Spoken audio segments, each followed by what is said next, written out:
Hi, hello நண்பர்களே, welcome to my channel cook serve enjoy. நான் உங்களோட சூர்யா. இன்றைக்கி வந்து சூப்பரான ஒரு கிரேவி ரெசிபி தான் பார்க்க போகிறோம். கத்திரிக்காயை வச்சு எவ்வளோ அருமையாக ஒரு கிரேவி செய்யலாம் அப்படிங்கிறது தான் பார்க்க போகிறோம். இந்த கிரேவி செய்ய தேவையான பொருட்கள் இந்த வீடியோ கடைசியில் கொடுத்துருக்கேன். ஸோ வீடியோ ஃபுல்லாக மறக்காமல் பாருங்கள். அதுக்கு முன்னாடி நம்ம சேனலை நீங்கள் இன்னும் சப்ஸ்கிரைப் பண்ணலைன்னா சப்ஸ்கிரைப் பண்ணிக்கோங்க. கூடவே இருக்க பெல் பட்டனை ப்ரெஸ் பண்ண மறந்துடாதீங்க. இந்த கத்திரிக்காய் கிரேவி செய்கிறது வந்து ரொம்பவே வந்து ஈஸிங்க. வாங்க மசாலா எப்படி செய்கிறதுன்றதை பார்க்கலாம். அதுக்கு வந்து நீங்கள் ஒரு 2 டேபிள் ஸ்பூன் எண்ணெய் ஊற்றிக்கோங்க. கூடவே ஒரு டீஸ்பூன் அளவுக்கு வெந்தயம் சேர்த்துக்கோங்க. இது கூட ஒரு டேபிள் ஸ்பூன் அளவுக்கு கொத்தமல்லி விதையை சேர்த்துக்கோங்க. அதுக்கப்புறம் நம்ம ஒரு டேபிள் ஸ்பூன் அளவுக்கு சீரகம் சேர்த்துக்கலாம். கூடவே 2 டேபிள் ஸ்பூன் அளவுக்கு கசகசா சேர்த்துக்கோங்க. கடைசியாக நீங்கள் ஒரு 1 டேபிள் ஸ்பூன் அளவுக்கு எள்ளு சேர்த்து எல்லாத்தையும் நல்லா வந்து வணக்கி எடுத்துருங்க. இது எல்லாத்தையும் வந்து நீங்கள் ஒரு மிதமான சூட்டில் பொறுமையாக நீங்கள் வறுத்துடுங்க. எதுவும் வந்து தீஞ்சிடாமல் பார்த்துக்கோங்க. இப்போ இது கூட வந்து நம்ம ஒரு டேபிள் ஸ்பூன் அளவுக்கு வந்து நிலக்கடலை சேர்த்துக்க போகிறோம். இதுதான் வந்து இந்த குழம்புக்கு நல்ல ஒரு ஃப்ளேவரை கொடுக்கும். இப்போ இதையும் நல்லா வணக்கிக்கோங்க. இப்போ இது கூட ஒரு 1/4 கப் அளவுக்கு துருவின தேங்காய். இந்த தேங்காய் சேர்க்குறப்ப நீங்கள் அடுப்பை ஆஃப் பண்ணிவிட்டு சூட்டில் வந்து நீங்கள் இதை பிரட்டி விட்டால் போதும். இந்த மசாலாவில் நீங்கள் வந்து மிளகு இல்லைனா முந்திரி பருப்பு கூட நீங்கள் சேர்த்து வறுக்கலாம்.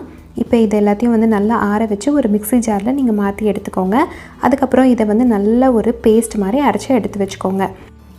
இப்போது கத்திரிக்காயை நல்லா சுத்தம் பண்ணிவிட்டு மேலே இருக்க காம்பை வந்து நீங்கள் கட் பண்ணி எடுத்துகிட்டு இந்த மாதிரி நாலாக வந்து நீங்கள் கட் பண்ணி வச்சுக்கோங்க. ஒரு சைடை மட்டும் இந்த மாதிரி நாலாக கட் பண்ணி வச்சுக்கோங்க.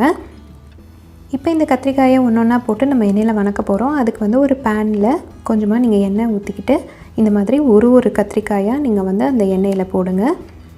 இந்த கத்திரிக்காயெல்லாம் போடுறப்ப கத்திரிக்காய் மேலே தண்ணி இல்லாத மாதிரி பார்த்துக்கோங்க. இல்லைனா வந்து நீங்கள் எண்ணெயில் போடுறப்ப நமக்கு தண்ணியெல்லாம் வந்து இருந்துச்சுன்னா மேலே வந்து தெரிச்சிடும். இந்த மாதிரி நல்லா வந்து எல்லா சைடும் வந்து திருப்பி விடுங்க. அது ஓரளவுக்கு நல்லா வதங்கிடணும் கத்திரிக்காய் எல்லாமே. இப்போ பாருங்கள், நல்லா திருப்பி விட்டு இந்த மாதிரி வணக்கிக்கோங்க. வணக்கிட்டு இது எல்லாத்தையும் வந்து ஒரு தட்டில் மாற்றி எடுத்து வச்சுக்கோங்க.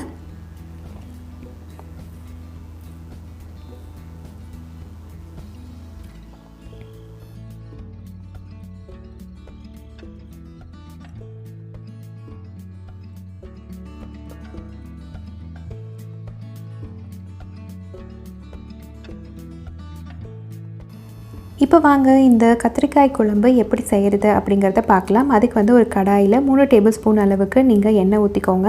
நல்லெண்ணெயாக இருந்தால் ரொம்பவே நல்லது. இது கூட வந்து ஒரு டீஸ்பூன் அளவுக்கு கடுகு, சும்மா கொஞ்சமாக வந்து சீரகம் சேர்த்துக்கோங்க. அது கூட நீங்கள் 1 கப் அளவுக்கு நறுக்கிய வெங்காயம் சேர்த்து நல்லா வந்து வணக்கி விட்டுருங்க.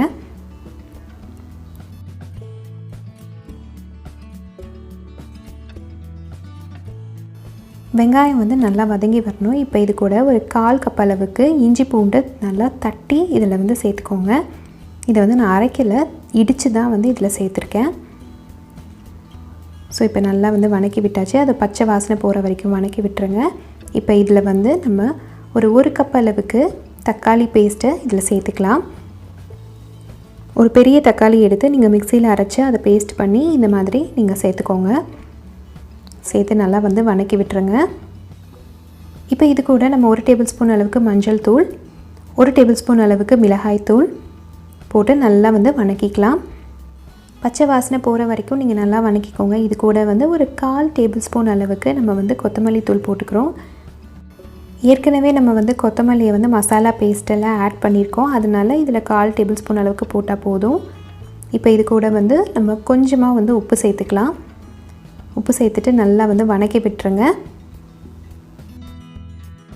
நல்லா வதங்கி வந்த உடனே நம்ம அரைச்சி வச்சுருந்த மசாலா பேஸ்ட்டை இதில் வந்து சேர்த்துக்கலாம். சேர்த்துட்டு இது எல்லாத்தையும் வந்து நல்லா கிளறி விடுங்க.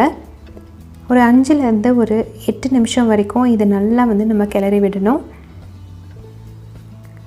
ஏன்னா நம்ம தண்ணி எதுவும் ஆட் பண்ணாததுனால அடிப்பிடிக்க வாய்ப்பு இருக்குது. ஸோ நல்லா வந்து கிளறி விட்டுருங்க. இப்போ வந்து நம்ம ஏற்கனவே வணக்கி வச்சுருந்த கத்திரிக்காயை வந்து உள்ளே சேர்த்துக்கலாம். சேர்த்துட்டு நல்லா வந்து ஒரு பெரட்டிடுங்க.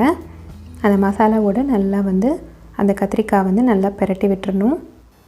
இது கூட நம்ம ஒரு 1/2 கப் அளவுக்கு புளி தண்ணி சேர்த்துக்கலாம். நான் வந்து ஒரு எலுமிச்சம்பழம் சைஸ் புளி எடுத்து நல்லா கரைச்சி அது தண்ணி எடுத்து வச்சுருந்தேன். அதை தான் வந்து இதில் நம்ம சேர்த்துருக்கோம். இப்போ நம்ம இந்த குழம்புக்கு தேவையான தண்ணியை நீங்கள் வந்து ஆட் பண்ணிக்கிட்டு ஒரு 5 நிமிஷம் இதை நல்லா வந்து நம்ம வேக வைக்க போகிறோம். பாருங்கள், ஒரு 5 நிமிஷம் கழிச்சதுக்கப்புறமா உங்களுக்கு தேவை அப்படின்னா நீங்கள் 1/4 டீஸ்பூன் அளவுக்கு வெல்லம் சேர்த்துக்கலாம். சேர்த்துட்டு நல்லா கிளறி விட்டுருங்க. நமக்கு சூப்பராக வந்து குழம்பு ரெடி ஆகிடுச்சு. இப்போ கடைசியாக நம்ம நறுக்கி வச்சுருந்த கொத்தமல்லி இலையை மேலே தூவி நம்ம குழம்பை இறக்கிடலாம். பாருங்கள், எவ்வளோ சிம்பிளாக எவ்வளோ ஈஸியாக நமக்கு கத்திரிக்காய் குழம்பு ரெடி ஆகிடுச்சு. இந்த கத்திரிக்காய் குழம்பு வந்து நீங்கள் சாதம், இட்லி, தோசைன்னு எல்லாத்துக்குமே சேர்த்து வச்சு சாப்பிட்லாங்க. ரொம்பவே வந்து சூப்பராக இருக்கும்.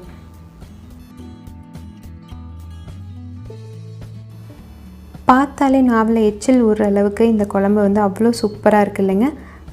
டேஸ்ட்டும் வந்து அதே மாதிரி தான் இருந்துச்சு. நீங்கள் வந்து கண்டிப்பாக இந்த குழம்பை ட்ரை பண்ணி பாருங்கள். ட்ரை பண்ணி பார்த்துட்டு இது எப்படி இருந்தது அப்படின்னு எனக்கு கமெண்ட் பாக்ஸில் சொல்லுங்கள். இந்த குழம்பு செய்கிறது ரொம்பவே வந்து ஈஸிங்க. டேஸ்ட்டும் அருமையாக இருக்கும். இது வந்து நீங்கள் நாட்டு கத்திரிக்காய் யூஸ் பண்ணிங்கன்னா அதோடய டேஸ்ட்டே வந்து தனி. நீங்கள் வந்து வெங்காயத்துக்கு பதிலாக நீங்கள் வந்து சின்ன வெங்காயத்தை கட் பண்ணாமல் முழுசாக கூட நீங்கள் அப்படியே போடலாம். அதுவும் வந்து இன்னும் சுவையாக இருக்கும். எனக்கு இங்கே சின்ன வெங்காயம் கிடைக்காததுனால நான் பெரிய வெங்காயம் யூஸ் பண்ணேன். பாருங்கள், எவ்வளோ சூப்பராக இருக்குது குழம்பு.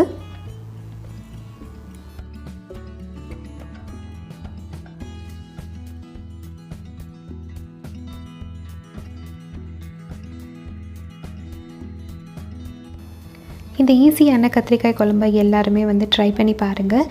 இது உங்களோட சூர்யா. சுவையான உணவு உங்கள் கையில்.